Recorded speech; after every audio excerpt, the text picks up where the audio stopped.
Hello, warriors. Welcome back to Mind Alchemy. Before watching the video, make sure to subscribe and like. They say power is lost through weakness, but that's not true. Power is lost through emotion. One outburst, one moment of pride, one careless reaction, and everything a man has built can turn to dust. Because in that instant, he's no longer thinking, he's feeling. And the man who feels can be controlled. The world doesn't need chains to enslave you anymore. It just needs to make you angry, make you jealous, make you care too much. That's how modern power works. Not through domination, but through manipulation. The strongest mind isn't the loudest voice or the boldest heart. It's the one that stays still while everyone else burns. Machiavelli saw this long before the age of algorithms. He watched rulers lose kingdoms over insults. He watched leaders crumble, not from defeat, but from emotion. He realized something most people still don't. The one who controls your emotions controls you. Look around. Every headline is bait. Every post is a provocation. Every argument is a trap laid for your reaction. And when you take the bait, when you respond in anger, fear, or outrage, you're not acting out of power.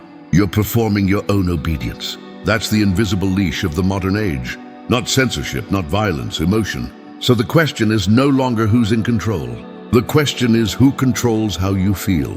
Because once you master that, no one, no ruler, no system, no insult can ever rule you again. And that's what this video is about. I'm going to break down how Machiavelli understood emotional control, how he used it to outthink enemies, command loyalty, and stay untouchable in chaos. You'll learn how motion becomes a weapon, how to spot when it's being used against you, and how to build the kind of composure that makes people fear your silence more than your rage. By the end of this video, you won't just see emotion differently, you'll wield it differently. Let's begin. Somewhere along the way, weakness started calling itself authenticity. Men began to confuse emotional honesty with emotional exposure, as if spilling every feeling made them deep, as if pain made them profound. Society rewarded it. Speak your truth, they said. Be vulnerable, they said. But here's the hidden message behind that modern gospel. Be easy to read. Be easy to control. Emotion has become a religion, and men are worshipping at its altar without realizing it. Scroll through your feed. Every headline, every story, every influencer is preaching one sermon. Feel more, feel outrage, feel empathy, feel sadness, feel connection. The system doesn't want you thinking. It wants you reacting, because a thinking man is dangerous. But an emotional man, he's profitable, he's predictable, he's programmable. The modern world has learned something the princes of the Renaissance already knew. Emotion is the easiest way to rule the masses. You don't need an army to control a man. You just need his outrage. You don't need outrage. You just need his guilt. And if you can make him proud of his emotions, make him believe that they define him, then he'll never question the leash around his neck. Machiavelli saw this centuries ago when he wrote about the power of illusion. He said that men are more moved by appearances than by truth. In other words, they don't need facts, they need feelings. You don't have to convince them with logic, only with emotion. The one who shapes what they feel controls what they believe. So look closely at the world around you. You're not being informed, you're being emotionally conditioned. Every breaking news story is bait. Every controversy is a hook. Every algorithm knows exactly which outrage to feed you next, because it's not designed to educate you. It's designed to own your attention. And the price of that attention is your focus, your composure, your power. Most men are pawns in this emotional economy. They mistake volatility for depth, sensitivity for strength. But all it really means is that they've traded sovereignty for sympathy. You were told emotion makes you human, but the truth is it makes you predictable. And in a world built on manipulation, predictability is the first step toward defeat. Power doesn't come from expressing every emotion you feel. It comes from understanding every emotion that tries to control you and choosing silence instead. So if you want to rise above the noise, start here. Stop reacting. Stop performing. Stop mistaking feeling for thinking. The world worships emotion because emotional men are slaves to it. You will not be. Next, we'll dissect the machinery behind it, the biology of control, and reveal why your own body is the first enemy you must conquer. Your greatest enemy lives inside your skin. It's not the man who mocks you. It's not the world that resists you. It's the ancient wiring in your brain, the one that reacts before it thinks. Every emotion you feel, fear, anger, shame, desire, was built for a different world. A world of predators, cold nights, and survival. Back then, reacting fast kept you alive. But now, reacting fast gets you played. Your biology doesn't understand modern power games. It only understands survival. So when you feel threatened even by words, rejection, or failure, your body floods with the same chemicals it once used to escape lions. Cortisol, adrenaline, the fight or flight storm. You clench your jaw, your pulse races, your vision narrows, and while your body prepares for battle, your judgment disappears. That's what manipulators count on. They don't need to overpower you.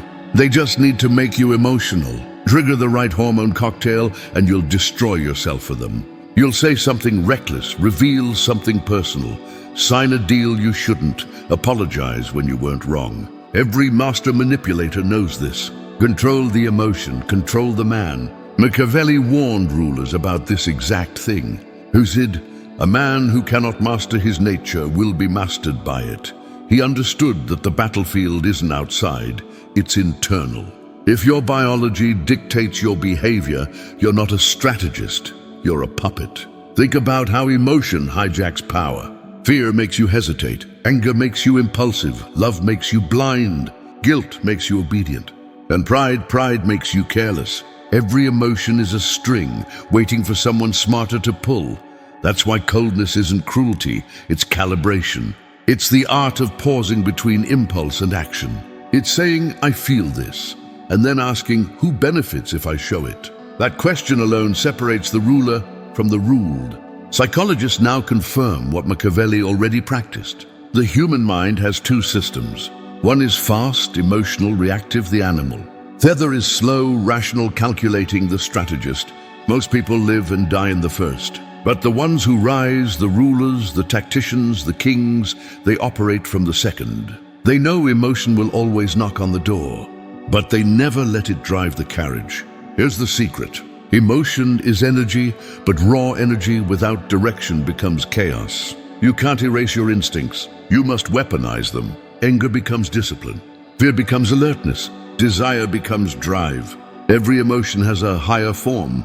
The weak drown in their feelings. The strong refine them into strategy. Next time you feel provoked, someone disrespects you. Someone tests you. Remember this, that surge of emotion isn't power. It's a chemical trick. Your opponent doesn't need to hit you. He just needs to make you hit yourself. When you control your biology, you stop being human in the ordinary sense. You become something rarer, a man who can stand still while others tremble. A man who can think when everyone else reacts. A man no longer governed by nature, but by design. And that's where real dominance begins, not by defeating others, but by silencing the chaos within. No tyrant ever needed chains when fear would do the job. No seducer ever needed beauty when attention was enough. And no manipulator ever needed. Force only your feelings, because here's the truth. The world doesn't control you with power. It controls you with emotion. You expose yourself to pressure until it no longer shocks you. Silence becomes your weapon. Routine becomes your armor. Perspective becomes your fortress, because the man who doesn't need peace to stay calm carries peace with him everywhere. This is how you become untouchable in the modern age. The stoic prince doesn't seek attention. He earns gravity. He doesn't rush to prove, argue, or convince. He moves like time, steady, patient, unstoppable. And when everyone else is reacting, he's still observing. The crowd will call him emotionless. But what they don't understand is that he feels more than anyone. He's just disciplined enough not to leak it. That's why his presence unsettles people. It exposes their instability. They mistake his silence for superiority. But it's actually focus. Every man can cultivate it. You start small. You sit still when you want to scroll. You breathe when you want to argue. You walk away when you want to prove your point. You say nothing when silence will speak louder. And one day, without realizing it, you stop reacting. the Stoic prince isn't born. He's forged in boredom, frustration, and discipline, and in a world that rewards emotional exhibition, restraint becomes rebellion. That's why Stoicism today isn't old philosophy, it's power strategy. Because when you can stay calm in a world built to provoke you, you win every invisible battle before it starts. You stop being controlled by outrage. You stop dancing to the rhythm of distraction. You become a fixed point in a chaotic universe, and the world rearranges itself around you. That's what Machiavelli meant when he said, "It is better to be feared than loved if you cannot be both." He didn't mean terror. He meant control over yourself first, so that others cannot control you. And that's how you stay cold in a burning world. Not by running from the fire, but by walking through it unburned. You live in an age where emotion is currency, outrage is profitable, distraction is designed, and attention is the new battlefield. Every notification is a test of your self-control. Every opinion that provokes you is a small trap to make you react, to make you bleed focus. And that's why this philosophy isn't ancient, it's urgent. Being calm, detached, and strategic isn't some aesthetic choice. It's survival. If you can stay composed while the world loses itself in hysteria, you become rare, and rarity commands power. Start small. Don't announce your every move. Don't explain your every thought. Observe more than you speak. When something provokes you, resist the reflex to respond. When something flatters you, resist the urge to believe it. In both moments, test yourself. Can I stay unmoved? Train your calm like a muscle. Let silence be your first language. Schedule time to vanish. No phone, no noise, no validation. And watch how your thoughts sharpen when they're not being drowned. The man who can think without audience becomes unstoppable because every move he makes is born from clarity, not reaction. This isn't detachment from life, it's domination of it. The more you control your emotional state, the less anyone can control your direction. And that's what fearlessness really is. Not the absence of fear, but the decision to remain unmoved by it. So walk quietly, watch closely, act deliberately, and when the world tries to shake you, smile. You've already learned how to stand still in fire. If this message found you at the right time, remember the ones who rise don't shout. They build in silence. Subscribe not for noise, but for strategy. And the next time life tests your calm, breathe once and move like a man who already knows the outcome. Every silence is a mirror, and the more the world tries to read him, the more it reveals itself. Psychology calls this emotional asymmetry, the dynamic where one person's calmness destabilizes the other's control. When you refuse to mirror someone's emotion, they lose rhythm. Anger unreturned turns into confusion. Mockery unanswered turns into insecurity. Manipulation ignored turns into weakness. That's the invisible war of composure, and most people lose it without even realizing they were playing. This is why the emotionless man rises in every hierarchy. In business, he's the executive who never panics in a crisis. In relationships, he's the one who doesn't chase validation. In negotiation, he's the one who never reveals desperation. He wins not by out-talking or out-fighting, but by outlasting. There's a certain gravity to him, a sense that nothing external can move him. People respect that even if they can't explain why. It's not charisma, it's composure. Charisma attracts, composure commands. But here's the paradox. The emotionless man still feels deeply. He just channels emotion differently. Fear becomes focus, pain becomes fuel, love becomes patience. He doesn't kill emotion, he refines it. When others chase drama, he chases silence. When others explode, he inhales. When others react, he calculates. He lives in delay in the half-second between impulse and action. And that's where all power hides. The calm man wins because he never plays the emotional game others expect. You can't bait him, you can't rush him, and you can't read him. He's operating in a different frequency, one that turns chaos into clarity. And while others are still trying to make him react, he's already chosen his move. In every interaction, one person sets the emotional tone, and it's almost always the calm one. That's the law. The most composed man in the room decides thoroughlies of the encounter. And once you understand that, you stop trying to dominate others. You simply stop being dominated. So next time someone tries to provoke you, don't fight the urge to react. Observe it, smile slightly, say less, move slower. Because the man who moves last moves best. That's the emotionless edge. The power to make others reveal themselves while you remain unreadable. The strength to act when emotion would have made you weak, and the quiet confidence that makes the loudest room fall silent. Emotion isn't your enemy, it's raw data. The problem is most men never learn how to read it. They let it steer them, crash them, and then blame the world for the wreckage. But emotion, when mastered, is the most precise navigation system a strategist can have. Machiavelli never said to eliminate emotion. He said to govern it. He understood that the ruler who feels nothing becomes cruel, but the ruler who feels too much becomes weak. The art lies in the middle, to feel completely but act selectively. This is where power truly begins, not by erasing emotion but by translating it. Take fear, for example.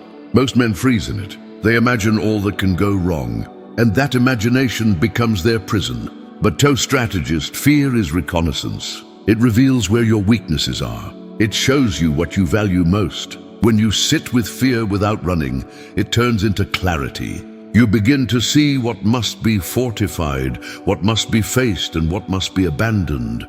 Or take anger. Uncontrolled, it's a fire that burns your credibility. But directed, it's propulsion. When you let it pass through discipline, anger becomes momentum. It becomes fuel for precision instead of chaos. That's what Napoleon meant when he said, "The greatest general is Thean, who can turn his passions into calculation." Even love, the emotion most men think makes them weak, can be weaponized through discipline. Because love in its pure form is focus. It's devotion. It's the willingness to sacrifice distraction for something that matters. But when you attach it to validation or dependency, it devours you. So instead of asking, "Who do I love?" ask, "What am I willing to love even when no one sees it?" That's purpose love stripped of ego. Machiavelli's genius wasn't coldness. It was awareness. He didn't reject emotion. He studied it like a map. He watched men fight, fall, and rise, all because they were slaves to feeling. He learned that if you can predict emotion, you can predict behavior. And if you can master emotion, yours and theirs, you can predict outcomes. That's what makes composure a form of psychological warfare. Most people broadcast their inner state. You can see it in their tone, their eyes, their body language. A Machiavellian doesn't. He stays still long enough to let others reveal everything, their anger, their envy, their fear. Then uses it not out of malice, but out of mastery. You can do the same, not to manipulate, but to lead. When someone yells, you don't yell back, you study. When someone flatters you, you don't bask, you question. When someone betrays you, you don't retaliate. You remember that's emotional strategy. It's patience disguised as power. You begin to operate from a higher layer of perception, where emotion stops being reaction and becomes information flow. You don't suppress it, you translate it. You ask, what is this emotion trying to tell me? Is this fear showing me where I'm unprepared? Is this jealousy revealing what I secretly desire? Is this anger showing me where I've given away control? Each feeling becomes a cipher, a clue pointing toward truth. And once you understand that, emotion stops ruling you. It starts serving you. You'll see why most people live predictable lives, because their feelings are predictable. Trigger them with fear, they hide. Feed them with pride, they chase. Insult them, they explode. Praise them, they obey. But when you master emotional translation, no one can puppeteer you again. You can walk through manipulation, chaos, and temptation untouched. Because every feeling you have, every rise of heat, every pull of the gut, becomes another signal you've already learned to read. That's what Machiavelli meant when he said, "He who controls others may be powerful, but he who has mastered himself is mightier still." Emotion is not a trappence. You stop confusing it with truth. It's a compass, but only in the hands of the man who knows how to read it. The world burns louder every year. Every headline screams for your reaction. Every platform monetizes your outrage. Every interaction tests your composure. Modern society rewards the impulsive, but history remembers the stoic.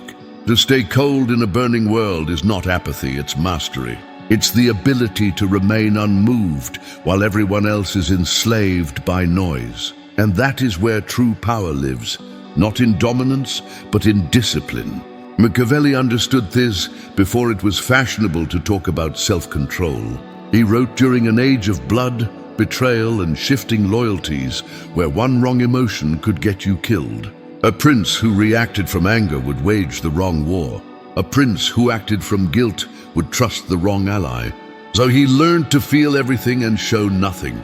That is the stoic prince, the archetype of composure under fire. You can see the same pattern repeated through time. Marcus Aurelius leading a collapsing empire, yet writing calmly in his journal. If it's endurable, then endure it. Churchill during bombings, cigar in hand, saying, "Fear is a reaction. Courage is a decision." Even in modern life, the men who rise, CEOs, strategists, generals, are the ones who never lose the inner stillness. Because when the world loses its mind, people will follow the man who hasn't. So how do you build that kind of stillness? You train for chaos. You put yourself in friction, not comfort. Manipulator, from ancient corders to modern media strategists, understands one principle. People don't move because of logic. They move because of feeling. Once you trigger the right emotion, you can guide any man to any decision and make him believe it was his own. That's why every kingdom, every empire, every government, and every corporation runs on emotional engineering. They don't sell products, they sell desire. They don't give you truth, they give you fear. They don't need to silence you, they just need to make you outraged enough to silence yourself. It's the same playbook refined over centuries. Machiavelli hinted at it in The Prince. Men are moved more by fear of punishment than by hope of reward. Modern society perfected it. Every headline, every trend, every ideological war you see online is powered by the same old instinct. Fear, envy, pride, belonging. Look at how the game is played. They use fear to make you obedient. They use outrage to keep you distracted. They use guilt to make you compliant. And they use hope, the sweetest poison of all, to keep you coming back for more. Once emotion takes over, logic shuts down. That's the exact moment they win. You think you're acting out of conviction, but you're just being steered. You think you're fighting for justice, but you're feeding their algorithm. You think you're rebelling, but your rebellion was predicted, modeled, and monetized. That's why the calm man terrifies manipulators. He doesn't give them an entry point. They throw fear, he doesn't flinch. They offer temptation, he doesn't reach. They insult, he doesn't react. And suddenly the game breaks. Silence is not passive in this world. It's resistance, because silence kills the manipulator's power source, your reaction. Look closely at politics, relationships, media, even friendships.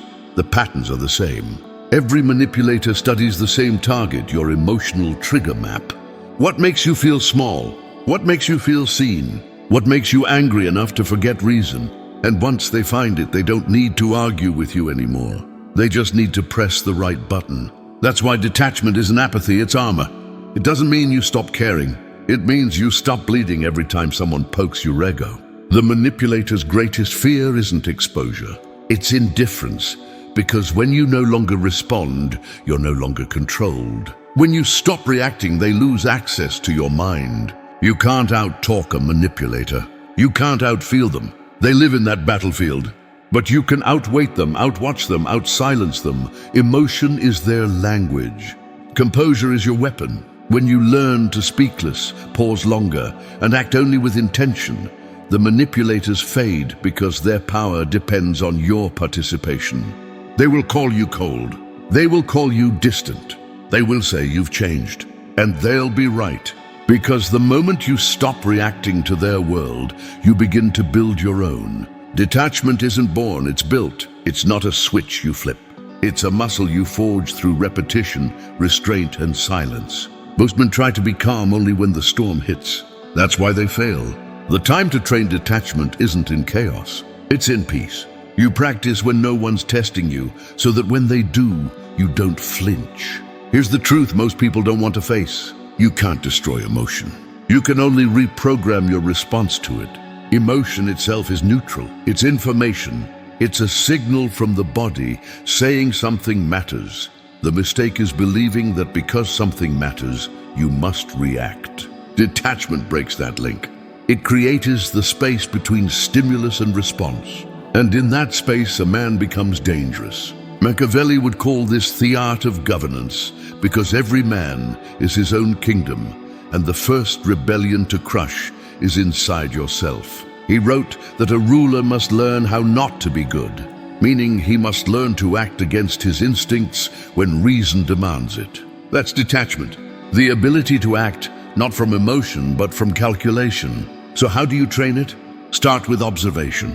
Watch yourself. When emotion rises, don't resist it. Dissect it.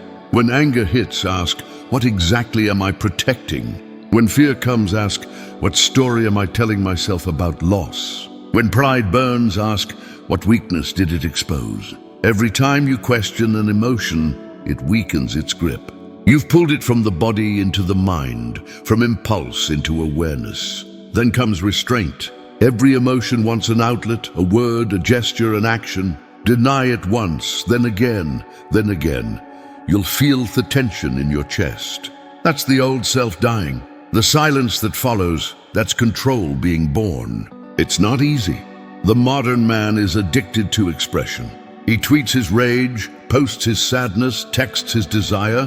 He can't sit still with a single unspoken feeling. But you will, because silence turns emotion into energy, and energy withheld becomes power.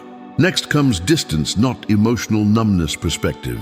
The Stoics called it the view from above. Imagine your anger as a storm from miles away. You see the lightning, you hear the thunder, but you're not in it anymore. That's detachment. It's the mental shift from I am angry to I feel anger. From I am afraid to I notice fear. The first makes you a slave. The second makes you sovereign. Even science backs this. Neuroscientists found that labeling emotions, literally saying I feel anger instead of I am angry, lowers activity in the amygdala, the brain's emotional center. Machiavelli didn't have fMRI scans, but he knew it intuitively. He understood that the mind, when trained, can bend the body's chaos into order. And finally, practice silence. Every time you speak from emotion, you leak energy. Every time you act without clarity, you surrender position. So don't rush to reply. Don't rush to explain. Wait until your voice belongs to your mind again, not your nerves. That's how fearlessness is built. Not by killing fear, but by mastering timing. Remember this. Detachment isn't coldness. It's warmth under control. It's the man who feels everything but shows nothing until it serves his purpose. That's not apathy. That's precision. In a world screaming for reactions, the man who doesn't flinch becomes a god because he's the only one still thinking. The world mistakes calm for weakness. They see the man who doesn't rush, who doesn't bark back, who doesn't take the bait, and they think he's passive. But calm is not the absence of emotion, it's the presence of power. Because calm men are dangerous in ways the loud never understand. While everyone else is reacting, they're reading. While others are defending themselves, they're observing. While others burn energy, explaining, apologizing, and pleading to be understood, the calm man sits back and learns everything he needs to know about his opponents. Machiavelli wrote that a prince must never let others see his heart. The moment they know what you love, what you fear, what you need, they can rule you. That's why the calm man always wins. He gives nothing away. Insolence becomes the blank page where everyone else projects their assumptions, and in doing so, they expose themselves. Calmness is control made visible. It doesn't shout. It doesn't flinch. It bends the room quietly. Think of a courtroom. The lawyer who argues least but waits for the perfect question. That's the one who turns the jury. Think of a general in chaos. Smoke, fire, noise, yet his hands don't tremble. His soldiers look at him and feel steadier just by watching him. That's leadership born from calm. Even in street fights of life, business, love, confrontation, the calm man dictates tempo. He moves slower than others expect, speaks less than others want, and feels less than others assume. Every delay is a move.